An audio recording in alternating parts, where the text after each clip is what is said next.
accept the absurdity, take that on, and then live life despite that. Mersault is a much different character to who I thought he was when I read the book the first time round. Hello and welcome to Better Read Than Dead, Generation Liberty's book club show, and our show to discuss all things language, literature and narrative, as well as a little bit of philosophy. On this week's episode, we're going to be discussing Albert Camus' classic, The Stranger, or sometimes called The Outsider, depending on your translation. This novel follows the first-person narrative of Mersault, who is a listless young man whose response to everyday life and the severe actions he eventually commits in the book is very different to the rest of society. And to discuss this book this episode, I'm very, very glad to be joined by Cian Hussey, a researcher at the Institute of Public Affairs and a good friend of Generation Liberty. Thank you for joining me, Cian. Thanks, Renee. It's great to be with you. Great to have you on the show. So, Cian, you first read this book when you were a younger man, when you were a teenager. So first off, I would like to know how much you knew going into the book the first time, because I think this is such a well-known book. A lot of people kind of know the general narrative going in, which I think could sometimes ruin it. I wish I didn't know as much going in. And also, did you find that you interpreted the book or felt differently about the book reading it when you were younger compared to now? Yeah, so like you said, read it first in high school, which I think a lot of people do. I think it was year 11 literature, we studied The Outsider, and I've still got my copy, which I was able to review before chatting to you.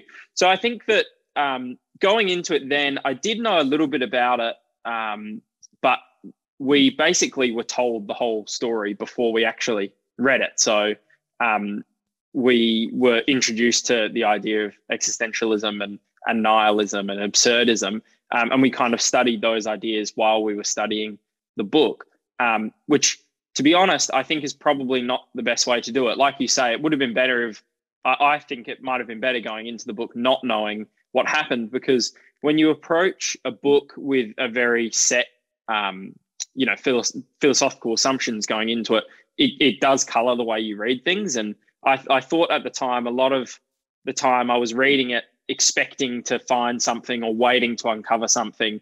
And if I felt like that wasn't forthcoming, I thought, am I not reading this right? Why is it supposed to be this absurdist, existential or nihilistic book? And I don't seem to be getting some of those themes through. So I think reading it again, so I read it again then in 2020. I read probably the first half of the book when we first went into lockdown and I was looking for something to do. And then I reread it in preparation for this. And I think that this time it was a very different book to read. And I didn't bring all the baggage of those philosophies and expectations. And I think that enabled me to get a far better understanding of it. And I think we can get into some of this stuff in the conversation. Mersault is a much different character to who I thought he was when I read the book the first time round. And it's interesting because it's not, I don't know if we can get into this now or if we get into this later, but it's not so much, I feel, an expression of Camus' absurdist philosophy. It's more Mersault grappling with these struggles in life. So it's not like a cookie cutter expression of absurdist philosophy. I don't think. I think it's Mersault grappling with these things, but he's also, I feel, a bit of an unreliable narrator. I think he lies sometimes in the book, and you can't really trust what he's saying. So yeah, it's much deeper than I thought it was in high school, and I think I'll probably read it again because even the preparation for this conversation, I feel like it wasn't enough. There's so much that you can get into in the book. So yeah, I've enjoyed it much more this time than I did in high school. Yeah, that's really good to hear. And I think you're really right that he is a really complicated character, and he's not necessarily a pure expression of Camus' absurdist philosophy. More, he's almost like an allegory, and the whole book kind of plays out the absurdist philosophy, and he's kind of an element of it. He doesn't actually live it out completely himself. But you touched on the philosophies within the book. A lot of people would call this an existentialist classic, and existentialism definitely has a relevance to this novel, but Camus himself would say that that is incorrect, that he is an absurdist. So could you just walk us through briefly the difference between those two philosophies? Yeah, sure. So essentially, both philosophies stem from this idea that life doesn't have an inherent meaning. You're not born into the world and have a purpose from the outset. Existentialism's response to this, so the classic thing in existentialism is existence before essence. So you exist and then you need to find a reason for that existence, and that's your responsibility. So the response to a meaningless life is to create your own meaning, and that can be anything you want it to be. Whereas for absurdists, Camus says that there's essentially the same thing. Life is devoid of meaning. It doesn't come with this inherent meaning. And then there are three options in response to this. So the first is suicide, which Camus sees as an invalid response because it only adds to the absurdity of life. Then the second response is to embrace myths or a religion that essentially allow you to explain away the absurdity. So you embrace a religion, for example, and say, well, life isn't absurd because my religion teaches me that, this is the meaning of life and this is why I'm here. Camus sees this as a philosophical suicide, to embrace religion or myth. And then the third response, which Camus thinks is the correct response, is to accept that life is absurd and embrace the absurdity, and then to live the best way that you possibly can in the knowledge of the absurdity. So I think, and we'll probably get into this, in the way that Camus actually lived his life, it wasn't devoid of meaning. He thought that it was absurd, but let's make the most of it. Let's find the things that I really enjoy. And it's almost like a stoic, kind of like a stoic approach. Like, life is a struggle and drudgery, but we can find meaning in our struggle to live through it. And so there's an essay that kind of goes along with The Stranger or The Outsider, the Myth of Sisyphus. And so Sisyphus was condemned by the gods to forever push a rock or a boulder up a hill. And once he reached the top, the boulder rolled back down to the bottom, and he had to push it back up again. And that's essentially his life. And Camus' famous line was, we have to imagine Sisyphus happy. So we have to imagine that in that drudgery, his ability to kind of stoically persevere, and that he finds enough meaning in that to make it through life.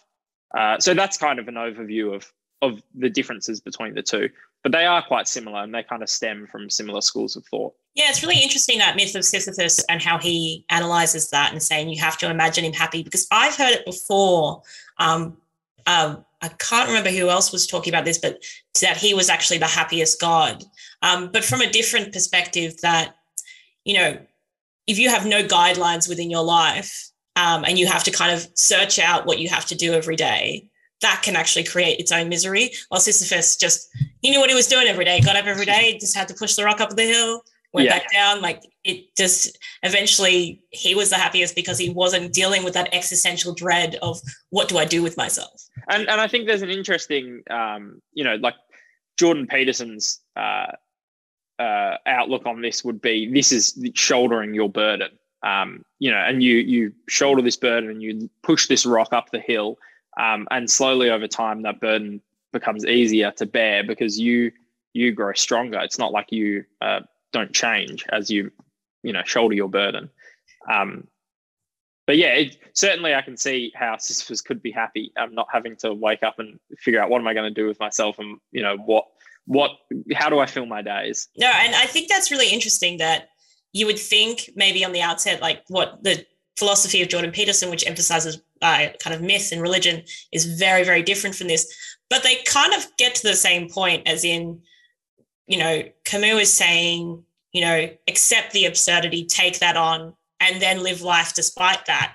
And what Peterson is saying is you willingly take on your burden. It's all about choosing to acknowledge that, either life is absurd or life is suffering, and then moving past that or living with that.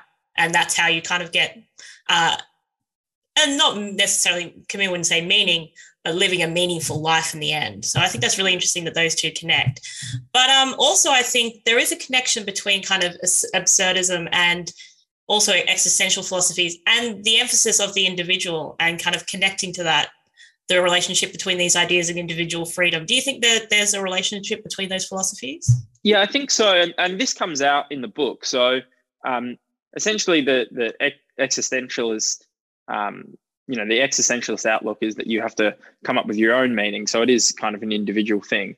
And for absurdists, it's the same. You have to accept, on an individual level, you have to accept that that life is absurd and then live the best way you can live in that knowledge.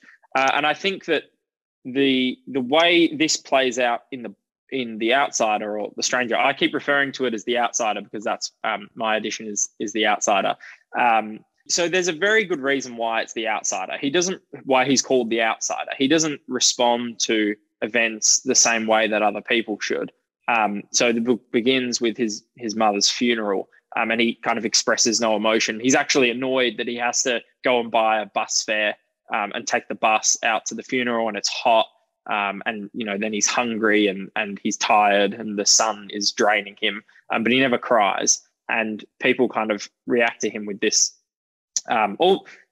It's a curiosity, but it's more than that. It's to some extent a sense of disdain, which comes out more towards the end of the book. But what you see by the end of the book, which is there's a line in there that if Mersault was arrested for murder, he was executed for burying his mother. He was executed for not crying at his mother's funeral, which once you read the book makes more sense why he says that. But it's this idea by the end, you see that there is this individual responsibility that Mersault has. So it was all of his actions are connected, and he ultimately is responsible for the decisions that he's made and the way he responds to things. And by the end of the book, he is in despair, essentially, at the fact that his life is going to end. And I'm not sure, I can't put my finger on it. I'm not sure if he realizes, that's the sense of personal responsibility that comes with life. He does acknowledge he's guilty because he didn't cry at his mother's funeral. And it's this idea of the way he's responded to the previous events in the book. He does bear a responsibility for that when all is said and done, as Mersault says a few times, when all is said and done. So yeah, I think there's this interesting way that personal responsibility comes into the book. And Camus, like we said at the very beginning of the chat, it's not, it's almost Mersault is working his way through this absurdist idea. So he is he doesn't have this coherent philosophy of what life is and how to respond to it and how to live. He's reacting to these challenges. So yeah, there is this interesting thread of the individual and personal responsibility there. He almost comes to the realization that he can't be resentful of the universe for being kind of uncaring and cold and absurd when he is pretty much acting the same way. He's being uncaring and cold. He's becoming that. And that's one of the great lines in the book that is why at the end he says that the universe is his brother. He calls the indifferent universe, the indifferences of life, his brother, because he's been acting indifferent. So he's eventually getting the fate of what he's been scorning the universe for being like this, and then he was like that. So It's kind of interesting that he ends up being the victim of that in the end. And I think it's really interesting how the philosophy of absurdism is kind of played out in the courtroom, that he is actually representing the indifferent universe because he's not caring, and the courtroom is kind of like humanity trying to get some meaning out of him, trying to be like, why don't you care about this? Why don't you care about this? But obviously this matters, and he keeps rejecting that. So it's a really beautiful kind of allegory for the philosophy that gets played out in the courtroom. But another philosophy that is related to this book, and I think a lot of people would think of, is nihilism. But I don't think that Camus' philosophy in the end was nihilistic. What do you think? Yeah, I agree with you.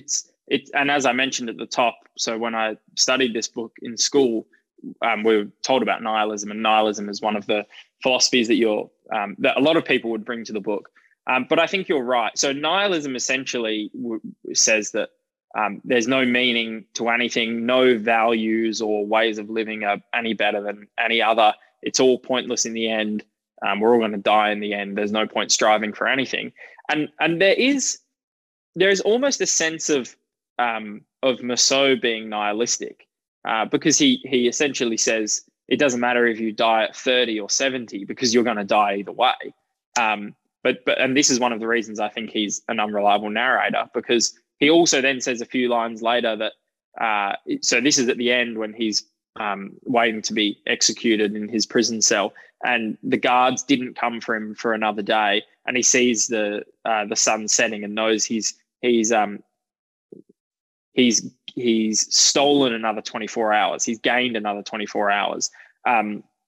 So he's almost trying to imply that life is completely devoid of meaning and it doesn't matter what you do with your time. But at the same time, he wants more of his life, which suggests that he doesn't actually think like this. And yeah, so I think that the way that nihilism comes into the book is this struggle that Mersault has. And if you look at Camus himself and his life, and the philosophy of absurdism, I think he entirely rejects that. Camus lived a relatively, well, I would say he lived a pretty meaningful life. He certainly found lots of things that he enjoyed doing and that he thought were worthwhile ways of spending his time. And he also had a very strong moral character. So when he was scorned by the French intelligentsia, when he was basically horrified at communism and what was going on in the USSR, and the other French intellectuals thought that he kind of betrayed them because his morals got in the way of this greater progress of moving towards communism. And he said that to be wrong and kill no one is to be wrong but not kill anyone is better to be right and cause a death. And there was the same thing with the kind of Algerian independence movement, and some of the guerrilla fighters there were doing things like planting bombs on trams. And Camus said, if justice is, so he said, you're putting bombs on trams, my mother could be on one of those trams. If justice is putting a bomb on a tram, I'd rather have my mother. So he did have this very strong sense morally of what he thought was right and wrong, and ultimately I think was on the right side of history with communism. But so he's not a nihilist, because a nihilist would say that none of it matters in the end, and perhaps the ends justify the means, and Camus certainly didn't think that. Yeah, no, I totally agree, and I think he lived a very interesting life that we'll touch on a little bit later as well. But this is a big question. On this show, we always like to link our books and the lessons from them to current times. Do you think there are some lessons from Camus that we can apply to our current absurd COVID restrictions world? Yeah, I think so. So again, if you take Camus' three responses, or the absurdist, the three responses to life, the first being suicide, obviously, tragically, that's what some people have found is the answer in COVID, but I don't really want to dwell on that too much. That's a whole nother issue. But the other two responses, embracing religion or embracing myths and then kind of living stoically with it, I think that we saw this with some people. No matter how absurd the rules were, people thought, well, no, the health experts have told us that this is what we do. So it's not absurd, it's the health advice. And so that is kind of the embracing myth or embracing religion. And we see this kind of at a broader level with things like climate change. The science has become the new religion. You kind of unquestioningly believe everything that a white coat says to you. So I think that was one response from some people. And perhaps that was their way of coping with how absurd things were. They knew they couldn't go visit their family, or they couldn't go to a funeral or a wedding or a birth. And they said, well, it's all got to be for something. And these scientists are telling me it's the health advice. And, so I'll just accept that myth, which they don't view as a myth, but, myth in the deeper sense. I'll accept that story of why this is happening. But as Camus said, that is philosophical suicide, because so philosophy it actually refers to a process rather than a static thing. So you're foregoing your obligation to think through things. And I think that then there's the second camp, which is Camus' third option in absurdism, which is accept that everything is absurd and live the best way you can in it. And Camus had this idea of revolting against the absurd. So life is absurd, but you do everything you can to kind of throw everything in the face of absurdity. And on an individual level, that might have been for some people, when the Victorian government said it's, the health advice is that you have to, you can't take your mask off to drink alcohol outside, but you can take your mask off to drink coffee outside. A reasonable individual who wants to think through these things might say, well, there's obviously no health difference between the two, between those two actions. So I'm going to choose how I respond to that. I'm going to accept that you've got these absurd rules in place, but I'm going to do my best to live a truthful and a life that I think, a meaningful life, or the life that best reflects my values. But then the other interesting thing that I was thinking through, which I wanted to bring up, is the way that we've changed with COVID. So a lot of the time people have been deprived that opportunity to live to pursue that third option of stoically standing up and still living. So it's actually illegal. You can actually be fined and arrested for breaking these rules. And there are people in prison right now in WA who have broken some of the rules, who've crossed borders or breached health directives.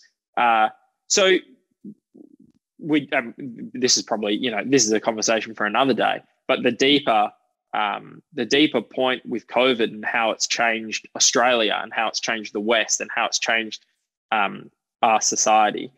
We've adopted this kind of authoritarian police state response to a health crisis, a pandemic, and you're deprived the opportunity as an individual to decide if you will respond to things or how you will respond to things.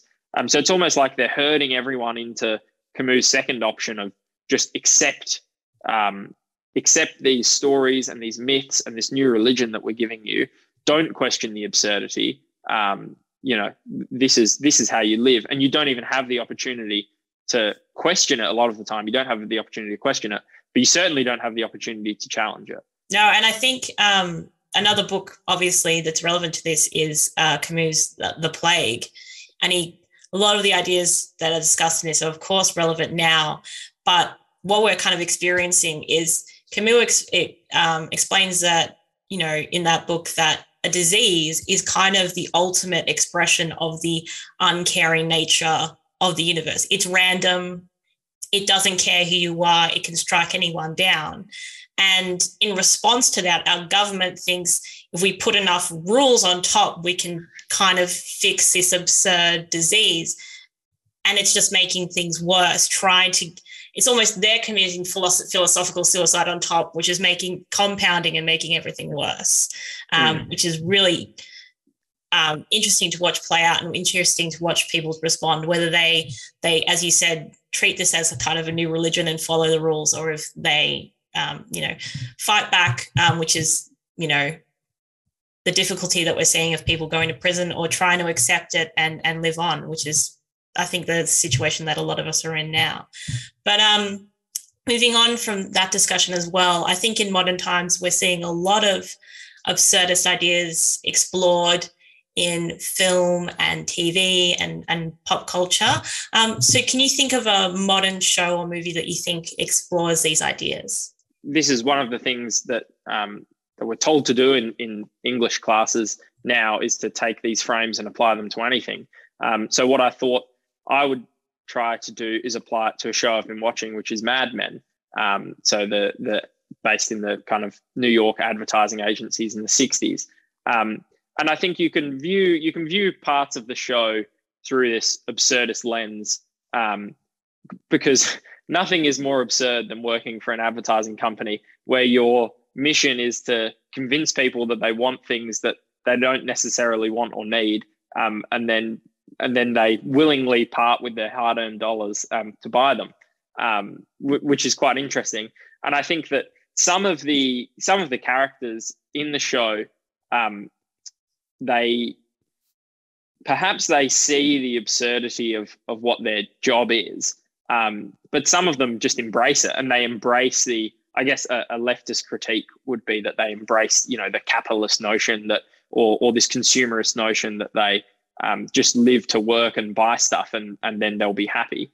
And some of them seem to have bought into it. So they're almost very surface level. They like the material luxuries and the status from buying products and, seeing the latest movies and being on top of all the culture. And they see the meaning in all of that.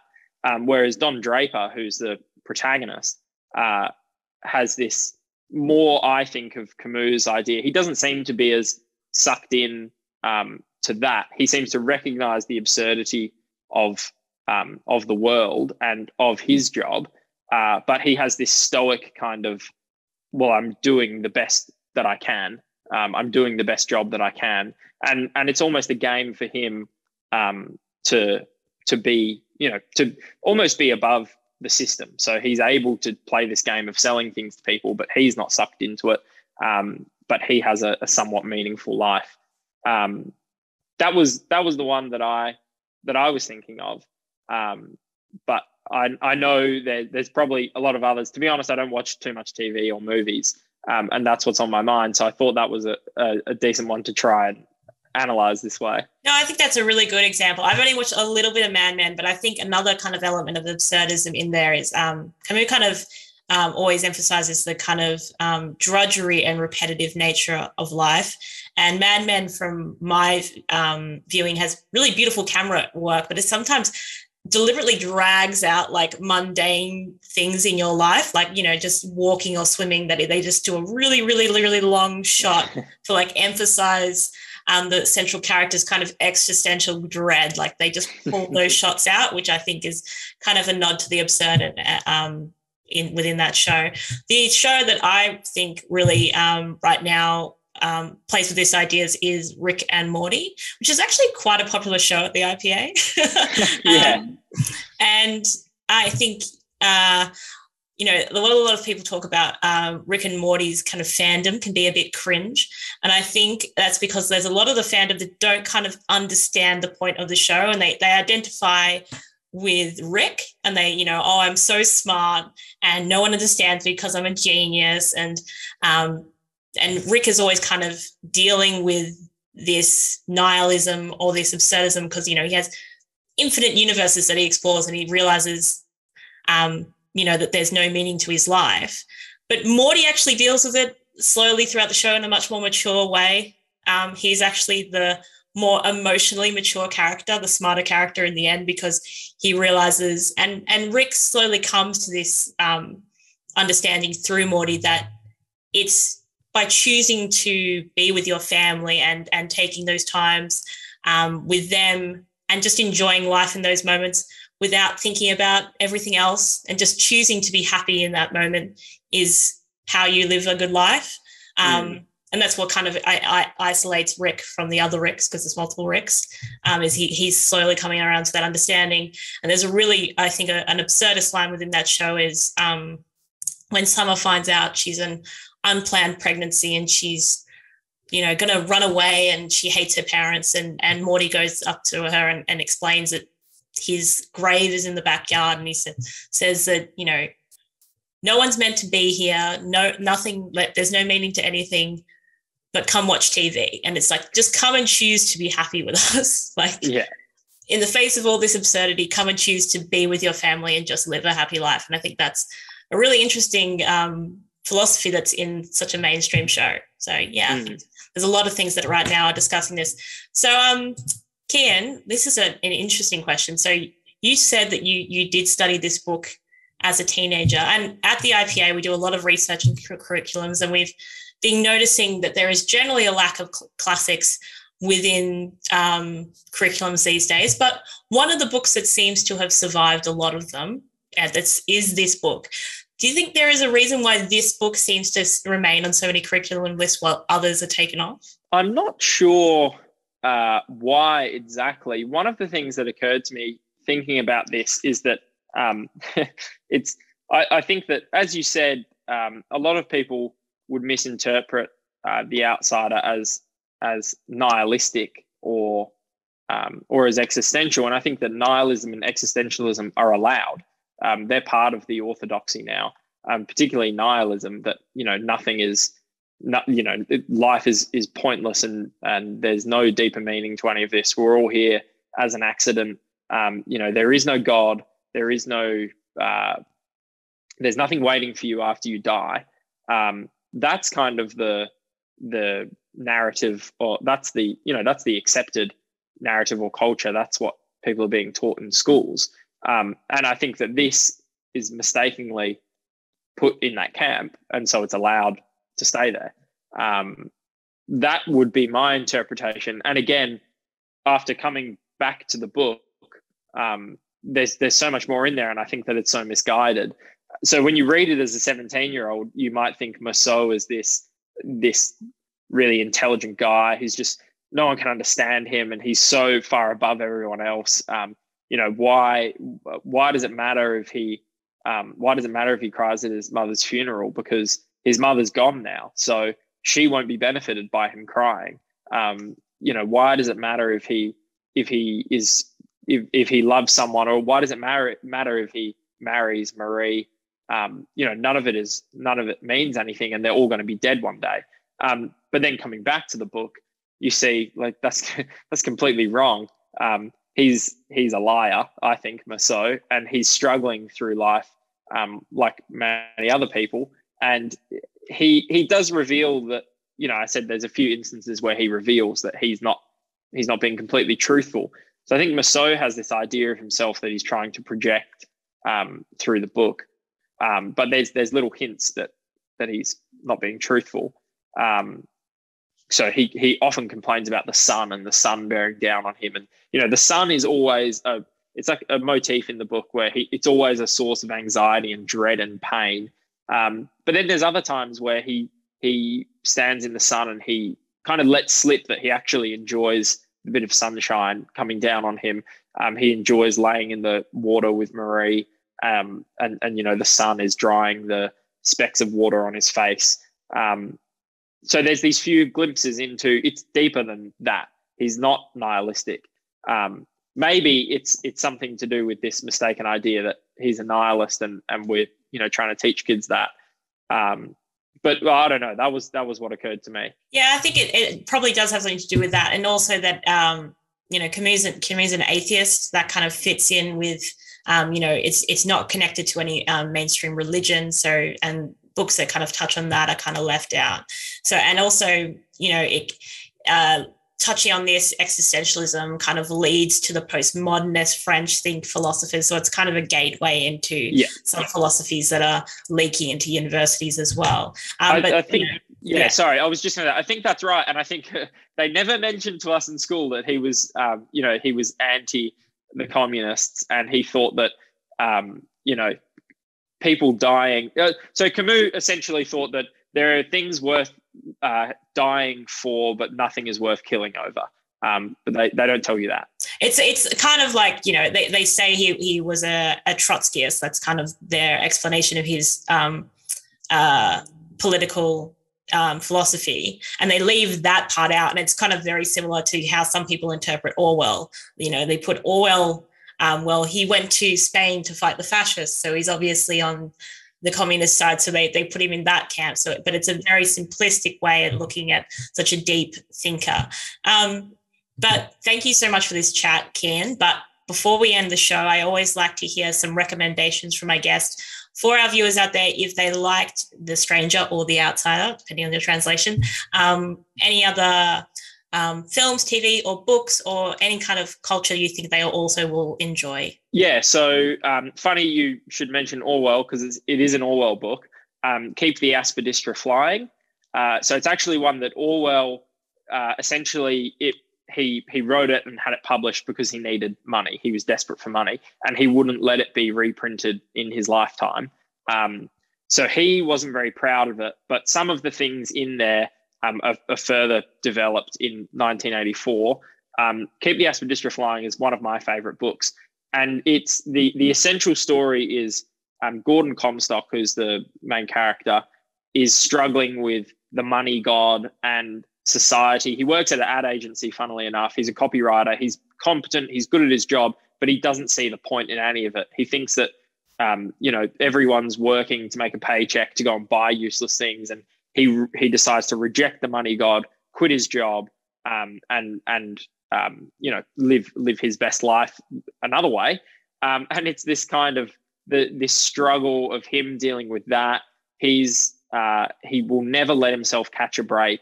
So he tries to be a writer. When he gets any kind of success, he lets himself down. And I won't say anything more about the book or the ending of the book. But I think I read it shortly after I read The Outsider. And I've read it, 5 or 6 times since then. And it's a great book. So that would be my recommendation. It's a very good recommendation. I actually need to add that to my list because I've been going through Orwell slowly. I think one of the things, first off, I would recommend is The Plague, another Camus book. I'm halfway through it so far, and it's equally as good as The Outsider so far. The other thing I thought I would suggest, touching on absurdism, something a little bit different, some absurdist comedy. So I would suggest, I've been rewatching in lockdown the Mighty Boosh series, which is an absurdist British comedy series, which is really, really funny, really wacky, and kind of is unlike anything else. So I think if you haven't watched it before, I definitely would give it a look. But thank you so much for your time today, Cian. It was a wonderful chat. Just before we go, could you let our viewers know how they can get involved with Generation Liberty's Better Read Than Dead book club? Yeah, so if viewers want to join the Better Read Than Dead book club, they can head to generationliberty.org.au, and there's a book club link there, which they can click on. And we'll also put a link in the description of this show. As a member of the book club itself, you'll become part of a growing community of young people across Australia who have the opportunity to engage with all these great works of literature, reflect on how they apply to your life, how they apply to modern Australia. And as we've discussed, a lot of these classics aren't taught in schools anymore. So unfortunately, you don't often get these works from your schools, but you can get them from the IPA and from Generation Liberty. You'll get a bunch of free books, you'll get some stickers and other merch.